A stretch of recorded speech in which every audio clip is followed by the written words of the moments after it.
80 80 80। मैं हूँ यासर मलिक। और पहले चूरन तो बेचने मंजन वाले करके बस में आया सुनाते हैं करो। छत में हाथ मंजन मार के, करके आओ, ये बदबू शेर मत कोई भी मारो। सुना सकता है। शांत मुद्दे का कराइए जवाब दो। दीपक जी। आप देख रहे हैं YS3 न्यूज। इनके पास कोई आंकड़े नहीं होंगे, बदतमीजी ये का कभी सर्टिफिकेट शब्दों तो से तुम्हें जीत मिला नहीं हुआ है, पाएंगे, गौरव ये भाटिया। केवल आते ही इसलिए हैं।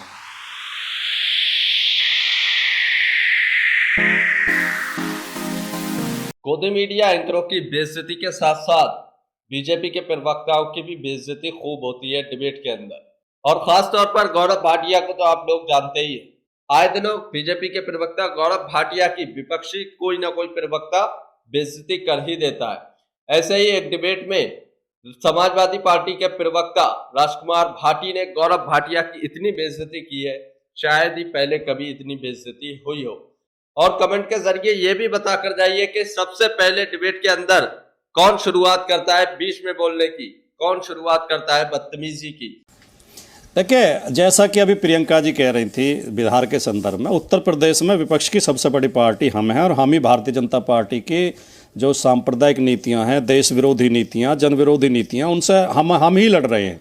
बहादुरी के साथ सीना खोल के एक ही नेता खड़ा है जिसका नाम है अखिलेश यादव। भारतीय जनता पार्टी को हराने के लिए जो भी हमारे साथ सहयोग करना चाहे, सबका स्वागत है, खुले दिल से। ना करना चाहे उनकी मर्जी, हम तो लड़ रहे हैं, हमारी तो पूरी तैयारी है, 80 की 80 सीटों पर तैयारी है। उत्तर प्रदेश में दीपक जी आपने देखा होगा, आपकी जानकारी में होगा, अभी एक सप्ताह पहले समीक्षा अधिकारी का पेपर हुआ, पेपर आउट हो गया। अभी शनिवार इतवार को यूपी पुलिस की भर्ती हुई, पेपर आउट हो गया। 2 साल से ओबीसी छात्र और छात्राएं जिनके साथ शिक्षक भर्ती में अन्याय हुआ, हाईकोर्ट का आदेश है 6800 की भर्ती और की जाए, सरकार नहीं सुन रही है। 2 साल से लखनऊ में आंदोलन कर रहे हैं, उन पर दर्जनों बार लाठियां चली हैं, मुकदमे दर्ज किए गए हैं, जेल भेजा गया है, कई ने तो सुसाइड कर लिया। उत्तर प्रदेश में 11 रेप रोजाना हो रहे हैं, 10 हत्याएं रोजाना हो रही हैं।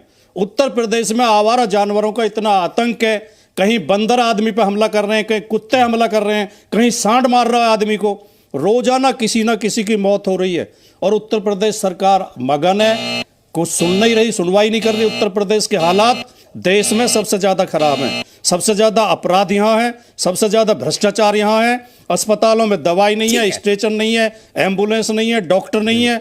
ये खराब हालात है उत्तर प्रदेश के। ठीक है गौरव, अभी देखिए आप बीजेपी के प्रवक्ता जो है गौरव भाटिया बदतमीजी करेंगे या समाजवादी के पार्टी के प्रवक्ता बदतमीजी करेंगे? कौन पहले डिबेट में बदतमीजी करता है, कौन किसके बीच में बोलता है? आप अपना कमेंट भी करिए और इस डिबेट को पूरा जरूर देखिए। समाजवादी नहीं रही, अखिलेश यादव नहीं रहे।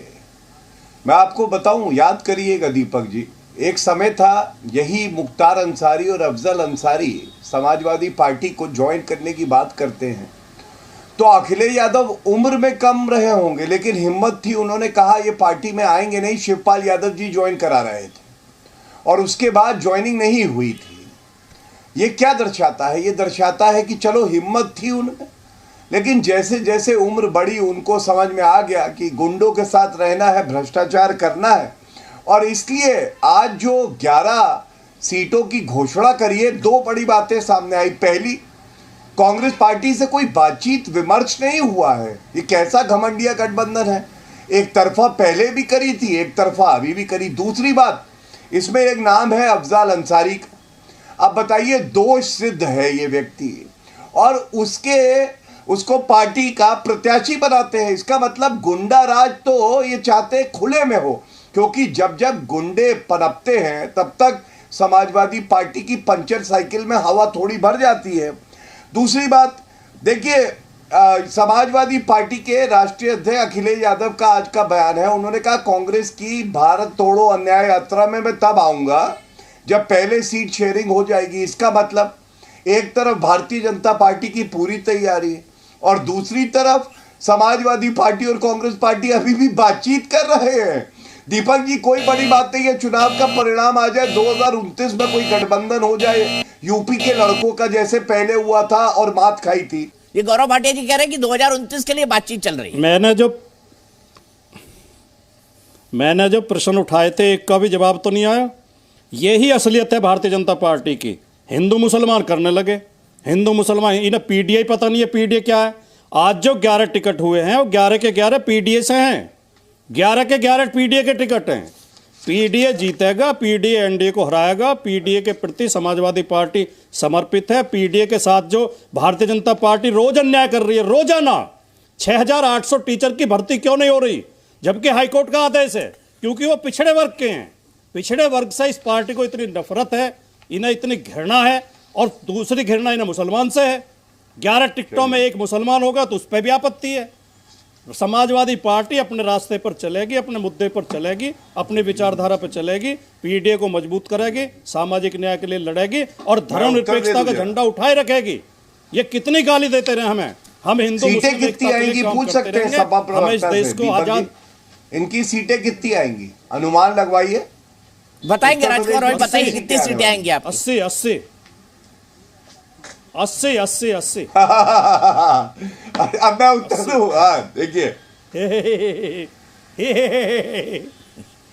सुनिए, जल गई है इनके घमंड की रस्सी, फिर भी ये बोले 80 में 80, और कहीं ऐसा ना हो 8 गायब हो जाए और आए इनकी शून्य। कोई भी सुना सकता है दीपक जी, ये ट्रिकों के पीछे जो शेर लिखे रहते हैं और चूरन बेचने वाले बस में सुनाते हैं छत में हाथ मार के, ये शेर कोई भी सुना सकता है। मुद्दे का जवाब दो। उत्तर प्रदेश में जंगल राज है, 11 रेप रोजाना हो रहे हैं, 10 हत्याएं रोजाना हो रही हैं, रोजाना आवारा जानवरों से लोगों को मार रहे हैं, अस्पताल में एम्बुलेंस नहीं है, दवाई नहीं है। मुद्दों का जवाब दो। ठीक है, व्यक्तिगत जवाब गौरव जी। मैं फिर बहस में आगे चलूंगा, मुझे अजय शुक्ला जी, धीरेन्द्र और प्रियंका जी के पास भी जाना है। देखिए, कह रहे मुद्दों का जवाब दो। जनता ने जब करारा थप्पड़ मारा था ना 2022 और 17 में, सूजन अभी भी गाल पे है, और मुद्दा यह था कि गायत्री प्रजापति जो रेपिस्ट है उसको मंत्री बनाया था।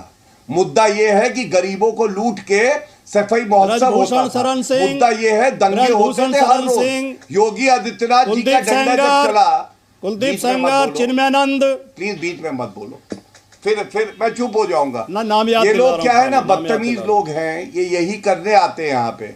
इनके पास कोई आंकड़े नहीं होंगे, ये कभी शब्दों से जीत नहीं पाएंगे, ये केवल आते ही इसलिए हैं। शांत करा दीजिए। मैं इनके साथ इसलिए, देखिए मेरी शान के खिलाफ है, इनके मुंह भी लगे, चपरासी से बदतर है ये लोग, मैं बता रहा हूं। शांत कराइए इनको, पैर से लगे करो, हमारे पैर से लगे करो, अच्छी बात नहीं है। सुनो सुनो सुनो, भारत के लिए जब खड़े हो जाओगे ना तो पैर भी छू लेंगे, लेकिन अगर भारत के खिलाफ बातें करोगे तो बीच में बोलना पड़ेगा। बुलाने वालों को राजनीतिक प्रवक्ता की तरह बोलो, तो हम लोग जवाब देंगे। व्यक्तिगत ना हो प्लीज, दोनों आप दोनों से मेरा हाथ जोड़ के अनुरोध है, व्यक्तिगत ना हो। तो दोस्तों, आपने ये डिबेट देखी। अगर कोई भी विपक्षी पार्टी का प्रवक्ता बीजेपी के प्रवक्ता से कोई मुद्दे पर सवाल पूछता है तो बीजेपी के प्रवक्ताओं का ये काम है कि उसको मुद्दे को हटाकर कभी व्यक्तिगत हो जाते हैं, कभी पारिवारिक हो जाते हैं, कभी पुरानी राजनीति में चले जाते हैं, लेकिन जो इस समय प्रेजेंट में मुद्दे हैं उन पर कोई जवाब नहीं दिया जाता। ऐसे ही समाजवादी पार्टी के प्रवक्ता ने जब बीजेपी के प्रवक्ता से उत्तर प्रदेश के मुद्दों पर बातचीत की, बेरोजगारी पर बातचीत की, सांड खुले में फिर रहे हैं, उनसे इंसानों की जो है जाने जा रही है उस पर बातचीत की, जो एग्जाम के पेपर लीक हो रहे हैं उस पर बात की, लेकिन बीजेपी के प्रवक्ता ने कोई जवाब नहीं दिया बल्कि व्यक्तिगत हो गए। उसके बाद समाजवादी पार्टी के प्रवक्ता ने जो हाल किया बीजेपी के प्रवक्ता गौरव भाटिया का, वो आप लोगों ने देखा। अगर आप भी गोदी मीडिया का विरोध करते हैं तो हमारे चैनल YS3 न्यूज को सब्सक्राइब करें। और ये डिबेट देखकर आपको कैसा लगा और सबसे पहले किसने बदतमीजी शुरू करी, बीच में बोलना शुरू किया, आप अपनी राय कमेंट बॉक्स में देकर जरूर जाइए।